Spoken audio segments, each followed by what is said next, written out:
नमस्कार। आज हम बिहार पर एक गहरी नजर डालेंगे।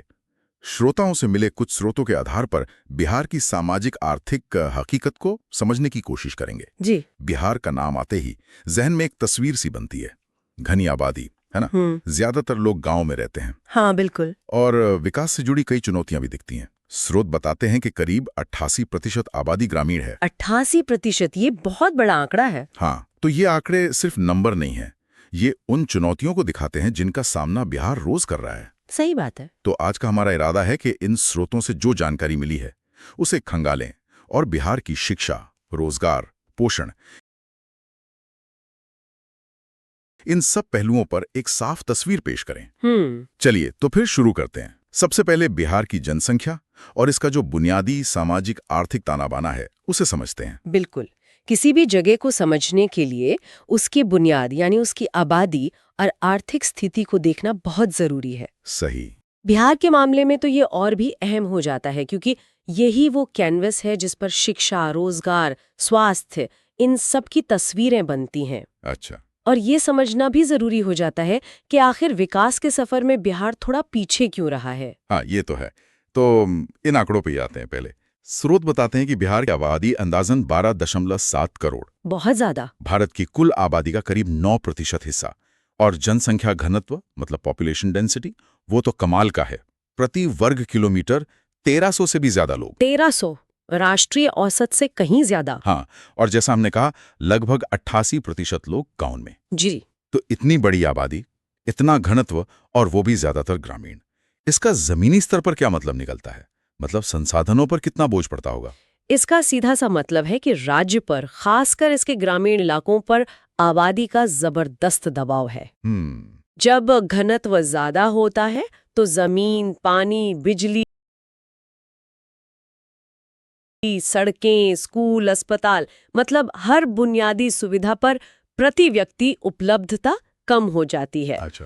हर चीज पर ज्यादा लोग निर्भर होते हैं। और फिर आर्थिक पहलू भी होगा इसका? हाँ बिल्कुल, इसी दबाव के साथ जुड़ा है आर्थिक पहलू। एक स्रोत में जिक्र है कि 2021-22 में बिहार की प्रति व्यक्ति आय यानी हर इंसान की औसत कमाई जी। वो राष्ट्रीय औसत का सिर्फ 30% थी। सिर्फ 30%? हाँ जी, सिर्फ 30%। सोचिए, देश की औसत कमाई का 1/3 से भी कम। बाप रे। तो ये कम आय और ऊपर से इतनी घनी आबादी, ये मिलकर एक बहुत मुश्किल आर्थिक माहौल बना देते हैं। और राज्य की अपनी माली हालत, मतलब सरकार की, वो कैसी है? वो भी एक अहम पहलू है। राज्य का ऋण से जीएसडीपी अनुपात, यानी राज्य पर उसकी कुल अर्थव्यवस्था की तुलना में कितना कर्ज है, हाँ। वो करीब 39.6% बताया गया है, जो कि दूसरे मध्यम आकार के राज्यों से ज्यादा है। तो ये भी एक दबाव का संकेत है। हाँ, कहीं ना कहीं एक वित्तीय खिंचाव या दबाव दिखाता है। तो ये जो बुनियादी आंकड़े हैं, भारी आबादी, ज्यादा घनत्व, कम प्रति व्यक्ति आय, बढ़ता हुआ कर्जा, ये सब मिलकर एक ऐसी नींव बनाते हैं जो पहले से ही, मतलब शुरू से ही चुनौतीपूर्ण है। सही। और इसी नींव पर फिर हमें आगे शिक्षा और रोजगार जैसे मुद्दों को देखना होगा। जाहिर है असर तो दिखेगा ही। ये तस्वीर तो काफी हद तक साफ हो गई। शुरुआत ही चुनौतियों से भरी है। अच्छा, तो अब आते हैं शिक्षा पर। कहा जाता है कि शिक्षा किसी की समाज के भविष्य की कुंजी है। बिल्कुल। स्रोतों में बिहार की शिक्षा व्यवस्था को लेकर क्या पता चलता है? क्या स्कूलों तक पहुंच बढ़ी है? देखिए, साक्षरता के जो आंकड़े हैं वो 2011 की जनगणना के हैं। थोड़े पुराने जरूर हैं। हाँ। लेकिन वो बताते हैं कि तब साक्षरता दर करीब 61.8% थी, जबकि राष्ट्रीय औसत उस वक्त 73% के आसपास था। काफी बड़ा अंतर है ये तो। हाँ, बहुत बड़ा अंतर। और स्रोतों में ये बात भी है कि गांवों और शहरों में और पुरुषों और महिलाओं की साक्षरता में भी काफी फर्क रहा है। महिलाओं की स्थिति तो शायद और भी चिंताजनक रही होगी पहले। हाँ बिल्कुल, खासकर पहले के दशकों में महिलाओं की साक्षरता दर बहुत कम थी। लेकिन एक बात ये भी है कि स्कूल बड़े हैं, स्रोत बताते हैं। हाँ, ये एक सकारात्मक बात जरूर है। स्कूलों की संख्या बढ़ी है, खासकर इंटरमीडिएट लेवल तक, मतलब 11वीं-12वीं तक के स्कूल। और स्कूलों में बच्चों का नामांकन यानी एनरोलमेंट, वो भी बढ़ा है। अच्छा। लेकिन यहाँ एक बड़ा सवाल खड़ा हो जाता है। क्या? कि अगर स्कूल बढ़ रहे हैं, नामांकन बढ़ रहा है, तो भी साक्षरता दर राष्ट्रीय औसत से इतनी पीछे क्यों है? क्या सिर्फ स्कूल खोल देना ही काफी है? हाँ, ये तो सोचने वाली बात है। यहीं पर मतलब बात सिर्फ संख्या से हटकर गुणवत्ता पर आ जाती है। गुणवत्ता? क्वालिटी? स्कूल खोलना तो पहला कदम है, लेकिन असली चुनौती है वहां दी जाने वाली शिक्षा की क्वालिटी क्या है। स्रोत एक रिपोर्ट का जिक्र करते हैं जो बिहार के सरकारी स्कूलों में सीखने के स्तर मतलब लर्निंग लेवल्स पर गंभीर चिंता जताती है। अच्छा, क्या कहती है वो रिपोर्ट? उसके आंकड़े तो सच कहूं तो चौंकाने वाले हैं। रिपोर्ट बताती है कि कक्षा 3 के सिर्फ 19.8% बच्चे ही सिर्फ 19.8? हाँ, सिर्फ लगभग 20% बच्चे ही कक्षा 2 के स्तर की किताब पढ़ पा रहे थे। मतलब 5 में से सिर्फ एक बच्चा। अरे! और कक्षा 5 तक पहुंचने पर भी सिर्फ 37% बच्चे ही कक्षा 2 की किताब ठीक से पढ़ पा रहे थे। यानी पढ़ने में ही इतनी दिक्कत? हाँ, और गणित का हाल भी कुछ ऐसा ही था। कक्षा 5 के करीब 70%, 70%? और कक्षा 8 के लगभग 42% बच्चों को भाग यानी डिवीजन के आसान सवाल हल करने में भी मुश्किल आ रही तो थी। ये आंकड़े तो असल में क्या सीखा जा रहा है उस पर बहुत बड़ा सवाल खड़ा करते हैं। सिर्फ स्कूल जाने से क्या हो रहा है? बिल्कुल, ये सिर्फ उपस्थिति का मामला नहीं है, ये वास्तविक सीख का मामला है। बच्चे स्कूल जा तो रहे हैं, पर बुनियादी पढ़ना लिखना हिसाब करना वो नहीं सीख पा रहे हैं। इसके पीछे क्या वजह हो सकती है? क्या स्रोत कुछ बताते हैं? वजह कई हो सकती हैं जिनका इशारा स्रोतों में मिलता है, जैसे स्कूलों में जो बुनियादी सुविधाएं होनी चाहिए। इंफ्रास्ट्रक्चर? हाँ, इंफ्रास्ट्रक्चर। कहीं इमारत ठीक नहीं, कहीं ब्लैक बोर्ड नहीं, कहीं पीने का पानी या टॉयलेट की व्यवस्था ठीक नहीं। शिक्षकों की कमी भी एक मुद्दा रहा है। हालांकि स्रोत ये भी कहते हैं कि टीचर स्टूडेंट रेशियो मतलब प्यूपिल टीचर रेशियो सुधारने की कोशिशें हुई हैं। अच्छा। पर फिर भी कई स्कूलों में शिक्षकों की कमी है, और जो शिक्षक हैं वो कितने प्रशिक्षित हैं ये भी एक सवाल है। हाँ। और एक और बड़ी समस्या जो बताई गई है वो है बच्चों का स्कूलों में नियमित रूप से आना, मतलब उपस्थिति। हाँ, बच्चों का लगातार स्कूल आना भी जरूरी है। और वो ग्रामीण शहरी पुरुष महिला वाला अंतर, हाँ, वो बना हुआ है। हाँ। स्रोत बताते हैं कि शिक्षा की पहुंच और गुणवत्ता दोनों ही मामलों में ये विभाजन अभी भी मौजूद है। तो अगर हम शिक्षा की पूरी तस्वीर को एक साथ देखें तो कह सकते हैं बिहार ने स्कूलों तक पहुंच बढ़ाने में यानी नामांकन और स्कूल संख्या में यकीनन कुछ प्रगति की है जी। लेकिन शिक्षा की गुणवत्ता, बच्चों की स्कूलों में लगातार उपस्थिति, स्कूलों का ढांचा और सबसे जरूरी सीखने के नतीजे, लर्निंग आउटकम्स, इन पैमानों पर अभी बहुत लंबा रास्ता तय करना है। और जब तक ये गुणवत्ता नहीं सुधरेगी तब तक इसका असर आगे रोजगार पर और राज्य के पूरे विकास पर पड़ना तो लाजमी है। गुणवत्ता का ये मुद्दा वाकई बहुत अहम है। चलिए अब इसी से जुड़ी अगली कड़ी पर आते हैं, रोजगार। आखिर लोग अपनी रोजी रोटी कैसे कमा रहे हैं बिहार में? स्रोत इस बारे में क्या कहते हैं? किस तरह के कामों में लोग लगे हुए हैं? बिहार की लगभग आधी काम करने वाली आबादी, करीब 49.6%। आधी? हाँ, लगभग आधी। वो सीधे तौर पर खेतीबाड़ी, जंगल या मछली पकड़ने जैसे कामों पर निर्भर है। कृषि पर इतनी ज्यादा निर्भरता? बहुत ज्यादा। इसके बाद आता है सेवा क्षेत्र, सर्विसेज, जिसमें करीब 28.9% लोग हैं। ठीक है। और फिर है निर्माण क्षेत्र, कंस्ट्रक्शन, जैसे मकान, सड़कें बनाना, उसमें लगभग 18.4% लोग हैं।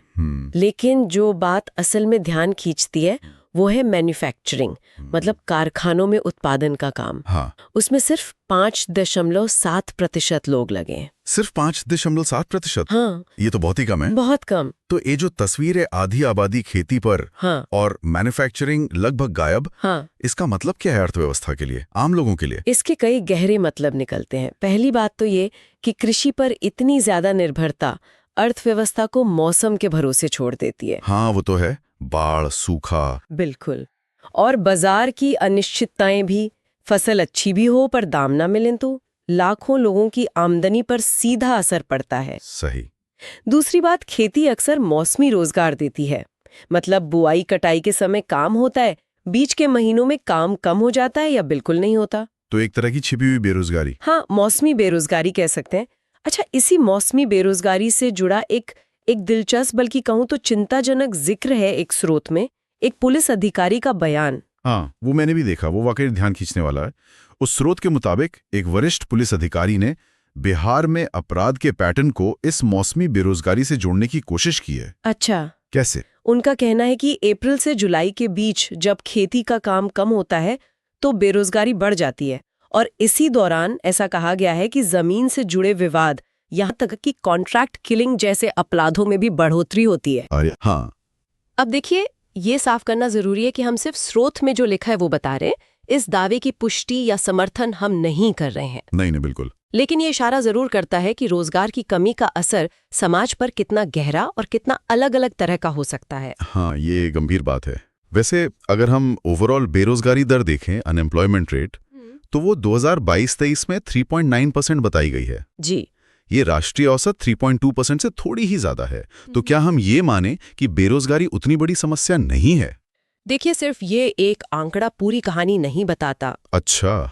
यहाँ कुछ और चीजें देखनी पड़ती हैं। पहली बात, युवाओं में, मतलब 15 से 29 साल की उम्र वालों में बेरोजगारी दर ज्यादा हो सकती है। स्रोत इसका जिक्र करते हैं। दूसरी और शायद ज्यादा जरूरी बात है श्रम बल भागीदारी दर, लेबर फोर्स पार्टिसिपेशन रेट या LFPR। इसका क्या मतलब है? इसका मतलब है कि जो लोग काम करने लायक उम्र के हैं, उनमें से कितने लोग असल में या तो काम कर रहे हैं या फिर काम ढूंढ रहे हैं। ठीक है। स्रोत बताते हैं कि बिहार में, खासकर ग्रामीण क्षेत्रों में और खासकर महिलाओं में, ये भागीदारी दर कम है। मतलब ये कि बहुत से लोग, खासकर महिलाएं, काम करने लायक होने के बावजूद रोजगार के बाजार से ही बाहर हैं। वो काम ढूंढ ही नहीं रही या उन्हें मौके नहीं मिल रहे। समझ गया। तो बेरोजगारी दर कम दिख सकती है, पर बहुत लोग काम ही नहीं कर रहे या ढूंढ रहे हैं। और वो मैन्युफैक्चरिंग वाला 5.7%? हाँ, वो 5.7% का आंकड़ा बहुत कुछ कहता है। वो दिखाता है कि बिहार की अर्थव्यवस्था में वो औद्योगिक इंजन, जो बड़ी संख्या में लोगों को खेती से निकालकर स्थिर और बेहतर आय वाला रोजगार दे सकता है, वो लगभग गायब है। हाँ, बिल्कुल। मैन्युफैक्चरिंग सेक्टर अक्सर ऐसे रोजगार पैदा करता है। इसकी कमी का मतलब है राज्य औद्योगिक तौर पर पिछड़ा हुआ है। स्रोत इशारा करते हैं कि जब तक औद्योगिक और सेवा क्षेत्रों में बड़े पैमाने पर रोजगार पैदा नहीं होंगे, तब तक रोजगार की गुणवत्ता और लोगों की आय में बड़ा सुधार लाना बहुत मुश्किल है। तो रोजगार के मामले में कुल मिलाकर निचोड़ क्या निकलता है? निचोड़ ये है कि ज्यादातर आबादी या तो खेती पर निर्भर है या फिर निर्माण जैसे असंगठित क्षेत्र के अस्थिर कामों पर। ठीक है। औद्योगिक और अच्छी क्वालिटी वाले सेवा क्षेत्र के रोजगार बहुत कम है। बेरोजगारी दर भले ही बहुत ज्यादा न दिखे, पर काम की गुणवत्ता, उसकी नियमितता और खासकर श्रम बल में महिलाओं की भागीदारी वो बहुत कम है।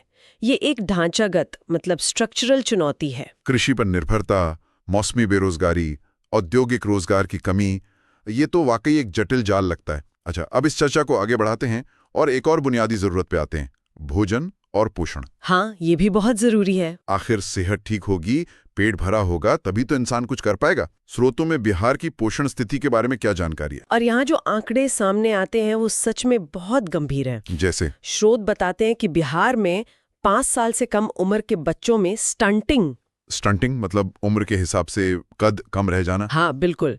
वो लगभग 43% हैं। 43%? मतलब लगभग आधे बच्चे? हाँ, आधे के करीब बच्चे अपनी उम्र के हिसाब से ठीक से बढ़ नहीं पा रहे हैं। ये बहुत बड़ा आंकड़ा है। और भी कुछ? हाँ, वेस्टिंग, जिसका मतलब है कद के हिसाब से वजन का बहुत कम होना। ये तो गंभीर कुपोषण दिखाता है। जी हाँ, ये गंभीर कुपोषण की निशानी है और ये भी करीब 23% बच्चों में पाया गया है। ये आंकड़े तो सच में दिल दहलाने वाले हैं। ये बेहद चिंताजनक है और इन्हें हल्के में नहीं लिया जा सकता। स्टंटिंग और वेस्टिंग सिर्फ शारीरिक विकास पर असर नहीं डालते, दिमाग पर भी असर होता होगा। लंबे समय तक रहने वाला और गंभीर नकारात्मक असर पड़ता है। जो बच्चे बचपन में कुपोषित रह जाते हैं, उनकी सीखने की क्षमता कम हो सकती है। स्कूल में प्रदर्शन खराब हो सकता है। हाँ, और बड़े होकर उनकी काम करने की क्षमता, उनकी प्रोडक्टिविटी, वो भी प्रभावित हो सकते हैं। यानी ये सिर्फ आज की सेहत का मसला नहीं है, ये तो बिहार के भविष्य की मानव पूंजी पर, उसकी आने वाली पीढ़ी की क्षमता पर सीधा असर है। बिल्कुल सही कहा आपने। और सिर्फ बच्चे ही नहीं, स्रोत महिलाओं के स्वास्थ्य पर भी चिंता जताते हैं। अच्छा। महिलाओं में अनीमिया यानी खून की कमी, इसकी स्थिति भी काफी गंभीर बताई गई है। अनीमिया से क्या होता है? अनीमिया से महिलाएं कमजोर हो जाती हैं, उनकी काम करने की क्षमता घटती है और प्रेगनेंसी के दौरान तो ये माँ और बच्चे दोनों के लिए बहुत खतरनाक साबित हो सकता है। तो ये इतनी खराब पोषण की स्थिति क्यों है? क्या स्रोत कुछ कारण बताते हैं? स्रोत सीधे तौर पर कारणों का बहुत गहरा विश्लेषण तो नहीं करते, लेकिन ये समझना मुश्किल नहीं है कि ये खराब पोषण कई दूसरी चीजों से जुड़ा हुआ है। जैसे गरीबी, जब लोगों के पास पौष्टिक खाना खरीदने के लिए पैसे ही ना हो। हाँ, शिक्षा की कमी, खासकर माँ की शिक्षा, इससे सही खानपान और स्वास्थ्य की जानकारी जुड़ी होती है। साफ पानी और सफाई की कमी भी एक वजह हो सकती है, और स्वास्थ्य सेवाओं तक पहुंच कितनी है ये भी अहम है। हालांकि स्रोत स्वास्थ्य सेवाओं पर ज्यादा विस्तार से बात नहीं करते, लेकिन ये सब मुद्दे तो जुड़े हुए लगते हैं, गरीबी या शिक्षा, बेरोजगारी, स्वास्थ्य। बिल्कुल, ये सब आपस में गुंथे हुए हैं और ये मिलकर पोषण की इस गंभीर समस्या को और बढ़ाते हैं। एक तरह का दुष्चक्र बन जाता है। हाँ, एक समस्या दूसरी को और गहरा कर देती है। तो आज की इस पूरी चर्चा को अगर हम समेटें तो बिहार की एक बहुत ही जटिल और कई परतों वाली तस्वीर उभरती है। जी। एक तरफ भारी जनसंख्या घनत्व है, विशाल ग्रामीण आबादी है। दूसरी तरफ शिक्षा में स्कूलों तक पहुंच तो बड़ी है, पर गुणवत्ता, वो एक बहुत बड़ा सवाल बना हुआ है। बिल्कुल। रोजगार को देखें तो अर्थव्यवस्था मुख्य रूप से खेती पर निर्भर है, जिसमें मौसमी रोजगार और अनिश्चितता है, जबकि स्थिर औद्योगिक रोजगार के मौके लगभग हैं ही नहीं। सही। और इन सब के ऊपर पोषण के जो हाल हैं, खासकर बच्चों और महिलाओं के, वो आंकड़े तो बेहद चिंताजनक हैं। हाँ, और सबसे दिलचस्प बात यह है कि ये सारे मुद्दे, जनसंख्या, शिक्षा, रोजगार, पोषण, ये अलग अलग द्वीप नहीं हैं। ये एक दूसरे से बहुत गहराई से जुड़े हुए हैं। कैसे? जैसे अगर बच्चे कुपोषित होंगे तो जाहिर है उनकी सीखने की क्षमता कम होगी, इससे शिक्षा का स्तर गिरेगा। हाँ। खराब शिक्षा आगे चलकर अच्छे रोजगार के मौकों को कम कर देगी, और फिर कम आय या बेरोजगारी, वो फिर से गरीबी और कुपोषण को बढ़ावा देगी। तो ये एक ऐसा जाल है जिससे निकलना बहुत मुश्किल हो जाता है। इन स्रोतों ने हमें आंकड़ों के जरिए इन चुनौतियों की गहराई और इनके आपसी कनेक्शन को समझने में वाकई मदद की है। ये सिर्फ हवाई बातें नहीं, ठोस आंकड़े हैं। बिल्कुल, आंकड़े स्थिति की गंभीरता को साफ तौर पर सामने रखते हैं। और यहीं पर यह चर्चा हमें एक बहुत अहम सवाल पर लाकर खड़ा करती है। क्या? इन सभी आंकड़ों और विश्लेषणों को देखते हुए ये सोचना पड़ता है कि अगर बिहार को विकास की रफ्तार तेज करनी है तो इस जटिल जाल की कौन सी कड़ी को सबसे पहले और सबसे मजबूती से पकड़ना होगा। ये एक बड़ा सवाल है। वो कौन सा एक क्षेत्र है? क्या वो शिक्षा की गुणवत्ता है, या औद्योगिक रोजगार पैदा करना है, या फिर सीधे पोषण और स्वास्थ्य पर ध्यान देना है? मतलब किस एक जगह पर बड़ा बदलाव लाने से उसका असर बाकी सब पर भी सबसे ज्यादा सकारात्मक पड़ेगा? ये वाकई एक $1 मिलियन सवाल है जिसका जवाब शायद आसान नहीं है। हाँ, शायद कोई जवाब है भी नहीं, पर इस पर लगातार सोचने और काम करने की जरूरत तो है ही। बिल्कुल। चलिए, तो आज की ये गहन पड़ताल यहीं समाप्त करते हैं। जी।